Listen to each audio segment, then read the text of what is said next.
ಈ ಸ್ಕೂಟರ್ನ ನೀವು ಆಲ್ರೆಡಿ ಮಾರ್ಕೆಟಲ್ಲಿ ನೋಡಿದ್ದೀರಾ, ಮತ್ತು ಮಾರ್ಕೆಟಲ್ಲಿ ಆಲ್ರೆಡಿ ಇದು ಪಾಪ್ಯುಲರ್. ಬಟ್ ಇವಾಗ ಯಾಕೆ ತಂದಿದ್ದೀವಿ?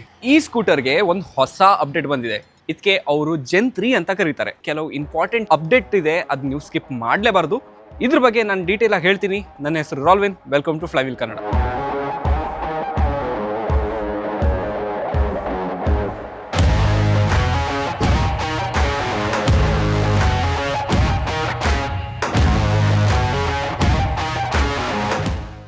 ಮುಂಚೆ ನೀವು ಎಲ್ಲರೂ ಕಂಪ್ಲೇಂಟ್ ಮಾಡಿದ್ರಿ, ಇದರಲ್ಲಿ ಬೇಸಿಕ್ ಆಗಿರೋದು ಬ್ಲೂಟೂತ್ ಕನೆಕ್ಟಿವಿಟಿನೇ ಇಲ್ಲ ಅಂತ.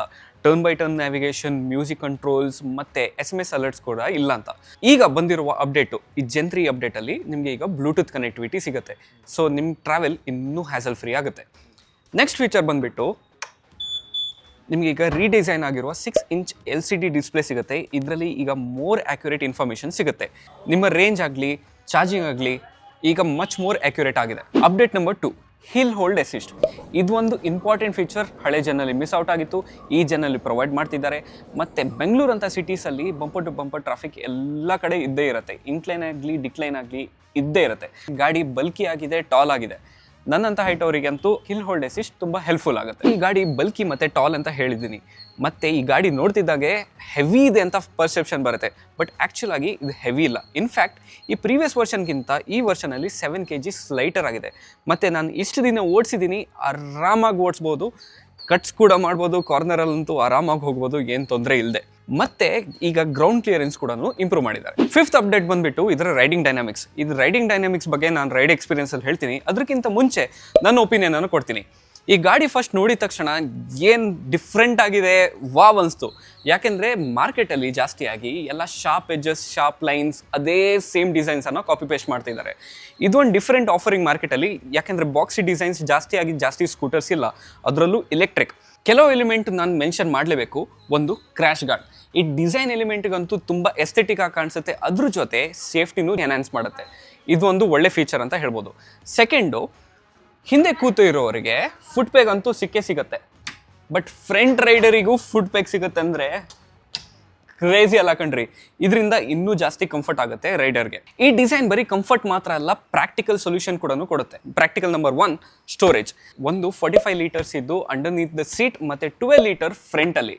ನೀವಿಲ್ಲಿ 2 ಹೆಲ್ಮೆಟ್ಟು ಅಥವಾ 1 ಹೆಲ್ಮೆಟ್ ಮತ್ತು 1 ಚಾರ್ಜರ್ ಕೂಡ ಆರಾಮಾಗಿ ಇಡ್ಬೋದು, ಏನು ತೊಂದರೆ ಇಲ್ಲದೆ. ಸೆಕೆಂಡು, ಈ ಟಾಲ್ ಬಾಡಿ ಡಿಸೈನಿಂದ ನಿಮಗೆ ಫ್ರಂಟ್ ಫುಟ್ಬೋರ್ಡಲ್ಲಿ ಅಡಿಷನಲ್ ಸ್ಟೋರೇಜ್ ಸಿಗುತ್ತೆ. ಸೊ ಫ್ರಂಟ್ ನೀವು ಆರಾಮಾಗಿ ಕೂರ್ಬೋದು. ಎಲೆಕ್ಟ್ರಿಕ್ ಸ್ಕೂಟರ್ಸ್ ಅಂತ ಹೇಳಿದ ತಕ್ಷಣ ನಿಮಗೆ ಮೇನ್ ಆಗಿ ಬೇಕಿರೋದು ರೇಂಜು. ನಿಮಗೆ ರೇಂಜ್ ಚೆನ್ನಾಗಿದ್ದರೆ ನೀವು ಆರಾಮಾಗಿ ಟೆನ್ಷನ್ ಇಲ್ಲದೆ ಓಡಿಸ್ಬೋದು. But always plan your trip with the electric scooter. ಇದರ ಡೌನ್ ಸೈಡ್ ಏನಂದರೆ 120 ಕಿಲೋಮೀಟರ್ಸ್ ಆಫ್ ರೇಂಜ್ ಅವ್ರು ಕ್ಲೇಮ್ ಮಾಡ್ತಾರೆ. ಬಟ್ ರಿಯಲ್ ವರ್ಲ್ಡಲ್ಲಿ ನಮಗೆ ಸಿಗ್ತಿರೋದು 110 ಅಥವಾ ಅದಕ್ಕಿಂತ ಕಮ್ಮಿ. ಈ ಪ್ರೈಸ್ ಪಾಯಿಂಟಿಗೆ ಕಾಂಪಿಟೇಟರ್ಸ್ ಇನ್ನೂ ಜಾಸ್ತಿ ರೇಂಜನ್ನು ಕೊಡ್ತಾ ಇದ್ದಾರೆ. ಬಟ್ ಇವರು ಸ್ವಲ್ಪ ಜಾಸ್ತಿ ಕೊಟ್ಟಿದ್ರೆ ಇನ್ನೂ ಬೆಟರ್ ಆಗ್ತಿತ್ತು. ಇದು ನಾನು ಡೌನ್ ಸೈಡನ್ನು ಮೆನ್ಷನ್ ಮಾಡಿದೆ. ಬಟ್ ಅಡ್ವಾಂಟೇಜ್ ಏನಂದರೆ ಇದರ ಚಾರ್ಜಿಂಗ್ ಟೈಮ್. ನಾವೀಗ ಚಾರ್ಜಿಂಗ್ ಪ್ಲಗ್ ಮಾಡಿದ್ದೀವಿ. ಈಗ 73% ಇದೆ, 125 ಮಿನಿಟ್ಸ್ ತೋರಿಸ್ತಾ ಇದೆ. ಬಟ್ 0 to 80% ಬರಬೇಕಾದ್ರೆ 5 hours ಆಗುತ್ತೆ, which is really great. Whereas ಬೇರೆ ಸ್ಕೂಟರ್ಸು ಆಲ್ಮೋಸ್ಟ್ 8 hours 7 hours ಅದಕ್ಕಿಂತ ಜಾಸ್ತಿನೇ ಆಗುತ್ತೆ. ಇದು ನಾನು ಹೇಳ್ತಿರೋದು 750 ವ್ಯಾಟ್. ಇದು 0 to 80% 5 hours, 0 to 100% 6 hours ಆಗುತ್ತೆ. 480 ವ್ಯಾಟ್ ಇದ್ದು ಒಂದು ಚಾರ್ಜಿಂಗ್ ಆಪ್ಷನ್ ಕೂಡ ಸಿಗುತ್ತೆ. ಅದು ನಿಮಗೆ ಆಲ್ಮೋಸ್ಟ್ 7.5 hours ಆಗುತ್ತೆ. ಮತ್ತು ಇದರಲ್ಲಿ ನಮಗೆ 4 kW ಇದ್ದು ಬ್ಯಾಟ್ರಿ ಸಿಗೋದು, ಮತ್ತು 15 amps ಇದ್ದು ಸಾಕೆಟ್ ಸಿಗುತ್ತೆ.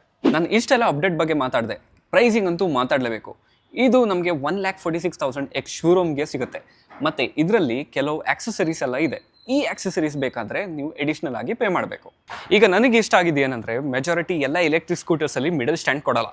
ಯಾಕೆಂದರೆ ವೆಯ್ಟ್ ಜಾಸ್ತಿ ಆಗುತ್ತೆ, ಇನ್ನೊಂದು ಎಸ್ಥೆಟಿಕ್ಸ್ ಹಾಳಾಗುತ್ತೆ, ಲುಕ್ ಹೊರಟೋಗುತ್ತೆ ಅಂತ. ಥರ್ಡ್ ಒನ್ನು ಕಾಸ್ಟ್ ಜಾಸ್ತಿ ಆಗುತ್ತೆ ಅಂತ. ಬಟ್ ರಿವರ್ ಅವರು ಏನು ಮಾಡಿದ್ದಾರೆ, ಮಿಡಲ್ ಸ್ಟ್ಯಾಂಡ್ ಕೊಟ್ಟಿದ್ದಾರೆ. ಇದು ಯಾಕೆ ಅಂದರೆ, ಈ ಬಲ್ಕಿ ಆಗಿರೋದ್ರಿಂದ ಗಾಡಿ ಸೈಡ್ ಸ್ಟ್ಯಾಂಡಿಗೆ ಹಾಕಿದಾಗ ಜಾಸ್ತಿ ಸ್ಪೇಸ್ ತೊಗೊಳುತ್ತೆ. ಅದಕ್ಕೆ ಮಿಡಲ್ ಸ್ಟ್ಯಾಂಡ್ ಹಾಕಿದ ತಕ್ಷಣ ಸ್ಪೇಸನ್ನು ಕಮ್ಮಿ ಮಾಡುತ್ತೆ. ಆವಾಗ ನೀವು ಎಲ್ಲಿ ಬೇಕಾದರೂ ಆರಾಮಾಗಿ ಪಾರ್ಕ್ ಮಾಡ್ಬೋದು. ನಾನು ಇದು ಗಾಡಿ ಫಸ್ಟ್ ಟೈಮ್ ಓಡಿಸ್ತಿರೋದು. ಮುಂಚೆ ನಾನು ಓಡಿಸೇ ಇಲ್ಲ. ಓಡಿಸಿದಾಗ ಸೆಕೆಂಡ್ ಫ್ಲೋರಲ್ಲಿ ಕೂತು ಓಡಿಸಿದಾಗ ಫೀಲಿಂಗ್ ಬರುತ್ತೆ. ಹ್ಯಾಂಡಲ್ ಬಾರ್ ಸ್ವಲ್ಪ ಎತ್ತರಕ್ಕಿರೋದ್ರಿಂದ ನೀವು ಕಂಫರ್ಟೇಬಲ್ ಆಗಿ ಕೂರ್ಬೋದು. ನೀವು ಬೆಂಡ್ ಆಗಿ ಕೂರೋ ಅವಶ್ಯಕತೆ ಇಲ್ಲವೇ ಇಲ್ಲ. ನೀವು ಅಪ್ರೈಟ್ ಪೊಸಿಷನಲ್ಲಿ ಕೂತು ಆರಾಮ್ಸೆ ಓಡಿಸ್ಬೋದು. ಈವನ್ ಇನ್ಸ್ಟ್ರೂಮೆಂಟ್ ಕ್ಲಸ್ಟರ್ ಪೊಸಿಷನಿಂಗು ಚೆನ್ನಾಗಿದೆ. ಈವನ್ ಈ ಆಕ್ಸೆಸರಿ ಏನಿದೆ ಇಲ್ಲಿ ನೀವು ಮೊಬೈಲನ್ನು ಇಡ್ಬೋದು, ಮ್ಯಾಪ್ಸನ್ನು ಆಕ್ಸೆಸ್ ಮಾಡ್ಬೋದು. ಸೊ ಅದು ಪೊಸಿಷನಿಂಗು ಚೆನ್ನಾಗಿದೆ. ರೈಡ್ ಕ್ವಾಲಿಟಿ ಬಗ್ಗೆ ಮಾತಾಡೋಕೆ ಬಂದರೆ ರೈಡ್ ಕ್ವಾಲಿಟಿ ಸ್ಮೂತ್ ಆಗಿದೆ. ಟರ್ನ್ ಮಾಡುವಾಗ ಹೆವಿ ಅಂತ ಅನ್ಸೋದೇ ಇಲ್ಲ. ಸೊ ಆರಾಮಾಗಿ ನೀವು ಟ್ರಾಫಿಕಲ್ಲಾಗಲಿ ಸಂಧಿಯಲ್ಲಾಗಲಿ ಆರಾಮ್ಸೆ ನುಗ್ಬೋದು. ಟೋಟಲ್ ಆಗಿ 3 ರೈಡ್ ಮೋಡ್ ಬರುತ್ತೆ. ಒಂದು ಇಕೋ, ರೈಡ್ ಮತ್ತು ರಶ್ ಮೋಡ್ ಅಂತ. ನಾವು ಫುಲ್ ಚಾರ್ಜ್ ಆದಮೇಲೆ ಓಡಿಸಿದ್ವಿ. ಇಕೋ ಅಲ್ಲಿ 111 ಕಿಲೋಮೀಟರ್ಸ್ ರೇಂಜ್ ತೋರಿಸ್ತಾ ಇತ್ತು, ಮತ್ತು 90 kilometres in ride, 70 kilometres in rush. ಯಾಕೆಂದರೆ ಇಂಡಿವಿಜುವಲ್ ರೈಡ್ ಮೋಡ್ಸಲ್ಲಿ ಅಷ್ಟೇ ಪವರ್ ಔಟ್ಪುಟ್ ಮತ್ತು ಟಾರ್ಕ್ ಪ್ರೊಡ್ಯೂಸ್ ಮಾಡುತ್ತೆ. ಯಾವಾಗೆಲ್ಲ ನಿಮಗೆ ಅಡಿಷನಲ್ ಟಾರ್ಕ್ ಬೇಕು ಆವಾಗೆಲ್ಲ ಮೋಡ್ ಸ್ವಿಚ್ ಮಾಡಿದ್ರೆ ಆಯಿತು. ನೀವು ಸಿಟಿಯಲ್ಲಿ ಓಡಿಸ್ತೀರಾ ಅಂದರೆ ಇಕೋ ಮತ್ತು ರೈಡ್ ಮೋಡ್ ಬೆಸ್ಟು. ಇನ್ನು ನಿಮಗೆ ರೇಂಜ್ ಟೆನ್ಷನ್ ಇಲ್ಲ, ಪವರ್ ಬೇಕು, ಮಜಾ ಬೇಕು ಅಂತ ಹೇಳಿದ್ರೆ ರಶ್ ಮೋಡನ್ನು ನೀವು ಆಪ್ಟ್ ಮಾಡ್ಬೋದು. ಈ ಗಾಡಿಗೆ ಇನ್ನೊಂದು ಬೆಸ್ಟ್ ಪಾರ್ಟ್ ಏನಂದರೆ ಫ್ರಂಟ್ ಮತ್ತು ರೇರಲ್ಲಿ ನಿಮಗೆ ಡಿಸ್ಕ್ ಬ್ರೇಕ್ ಸಿಗುತ್ತೆ. ಸೊ ಬ್ರೇಕಿಂಗ್ ಆನ್ ಪಾಯಿಂಟ್ ಆಗುತ್ತೆ. ಇನ್ನು ಟೈರ್ಸ್ ಬಗ್ಗೆ ಮಾತಾಡೋದಾದರೆ ನಿಮಗೆ 14 ಇಂಚ್ ಟೈರ್ ಸೈಜ್ ಸಿಗುತ್ತೆ. ಸೊ ಗುಂಡಿಯಲ್ಲಿ ಆರಾಮಾಗಿ ಹೋಗ್ಬೋದು, ಏನು ಫೀಲ್ ಆಗಲ್ಲ. ನಾವು ಒಂದು ಕಡೆ ಹಿಲ್ ಹೋಲ್ಡ್ ಟೆಸ್ಟ್ ಮಾಡಿದ್ವಿ. ಹಿಲ್ ಹೋಲ್ಡ್ ಯಾವಾಗಲೂ ವರ್ಕ್ ಆಗಲ್ಲ ಅನ್ಲೆಸ್ ಇಟ್ಸ್ ಟೂ ಸ್ಟೀಪ್. ನನಗೆ ಕೆಲವು ವಿಷಯ ಈ ಗಾಡಿಯಲ್ಲಿ ಮಿಸ್ಸಿಂಗ್ ಅನಿಸ್ತು. For example ABS. ಈ ಗಾಡಿಯಲ್ಲಿ ABS ಇಲ್ಲ. ಸೊ ಸ್ಕಿಡ್ ಆಗುವ ಚಾನ್ಸಸ್ ತುಂಬ ಜಾಸ್ತಿ ಇದೆ. ಸೊ ನೀವು ಎಮರ್ಜೆನ್ಸಿ ಬ್ರೇಕಿಂಗ್ ಮಾಡುವಾಗ ಜಾರುವ ಚಾನ್ಸಸ್ ಜಾಸ್ತಿ ಇದೆ. ರಿವರ್ಸ್ ಪಾರ್ಕಿಂಗ್ ಒಂದು ಬೆಸ್ಟ್ ಫೀಚರ್ ಅಂತ ಹೇಳ್ಬೋದು. ಬಟ್ ರಿವರ್ಸ್ ಪಾರ್ಕಿಂಗ್ ಆಕ್ಟಿವೇಟ್ ಮಾಡೋಕ್ಕೇ 3-4 ಸೆಕೆಂಡ್ಸ್ ಆಗುತ್ತೆ. ನೀವು ಇನ್ ಕೇಸ್ ಸ್ವಲ್ಪ ಎಮರ್ಜೆನ್ಸಿಯಲ್ಲಿ ಗಾಡಿ ಹೊರಗೆ ತೆಗಿಬೇಕು ಆ ಥರ ಸಿಚುವೇಶನಲ್ಲಿದ್ದಾಗ ಸ್ವಲ್ಪ ಆಕ್ಟಿವೇಶನ್ಗೆ ಟೈಮ್ ತಗೊಳುತ್ತೆ. ಅದೊಂದು ಎನೋಯಿಂಗು. ಇನ್ನೊಂದು ಬಂದುಬಿಟ್ಟು ಇದರ ಸೌಂಡ್ ಒಂದು ಎನೋಯಿಂಗು. ಎಷ್ಟು ಜೋರಾಗಿ ಬಡ್ಕೊಳ್ತಾ ಇರುತ್ತೆ, ಅದೊಂದು ಪ್ರಾಬ್ಲಮ್ ಅಂತ ಅನಿಸಿದ್ದು. ಇದು ಈ ಗಾಡಿಯ ಅಪ್ಡೇಟ್. ಜೆನ್3ಯಲ್ಲಿ ಕಮ್ಮಿ ಚೇಂಜಸ್ ಇದ್ರೂ ಒಂದು ಯೂಸ್ಫುಲ್ ಫೀಚರ್ಸನ್ನು ಕೊಟ್ಟಿದ್ದಾರೆ. ಈ ಗಾಡಿ ಬಗ್ಗೆ ನಿಮ್ಮ ಅಭಿಪ್ರಾಯ ಏನು ಕಮೆಂಟ್ ಸೆಕ್ಷನಲ್ಲಿ ತಿಳಿಸಿ. ಮತ್ತು ಇಂಥದೇ ವಿಡಿಯೋಗೋಸ್ಕರ ಫ್ಲೈವೀಲ್ ಕನ್ನಡನ ಸಬ್ಸ್ಕ್ರೈಬ್ ಮಾಡ್ಕೊಳ್ಳಿ ಮತ್ತು ನಮ್ಮ ಇನ್ಸ್ಟಾಗ್ರಾಮ್ ಹ್ಯಾಂಡಲ್ಸ್ನ ಫಾಲೋ ಮಾಡಿ. ಇನ್ನೊಂದು ವಿಡಿಯೋಲಿ ಸಿಗೋಣ. Ralvin signing off. ಬಾಯ್.